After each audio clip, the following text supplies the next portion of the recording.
Алюминиевая компания Америки, так называемая Alcoa, традиционно первая крупная компания, которая посылает свой отчет. Несколько лет назад его все очень, ждали, потому что считалось, что компания, которая производит алюминий, что алюминий используется в многих отраслях экономики, и он еще очень сильно отражает, насколько экономика улучшается или не улучшается. За последние пару лет это сильно поменялось, потому что цены на алюминий стали падать. Если не считать финансового кризиса, цены на алюминий сегодня такие же, которые они были в 2003-2004 году. То есть фактически год они падают. Поэтому фундаментальные показатели Alcoa очень сильно отделились от состояния всей экономики. И отчет уже ожидается очень быть слабым. И он, наверное, может быть, даже еще будет хуже, потому что они очень много продают алюминий Китаю.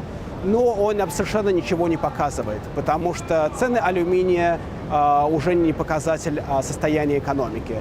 Цены других металлов гораздо ближе, цены, например, стали или цены меди. Алюминий сейчас его уже было перепроизводство несколько лет, поэтому я не думаю, что Alcoa больше хороший экономический показатель, чего бы то ни было. И это просто остается традиционно, потому что это компонент Dow Jones, который первый показывает свой отчет за квартал.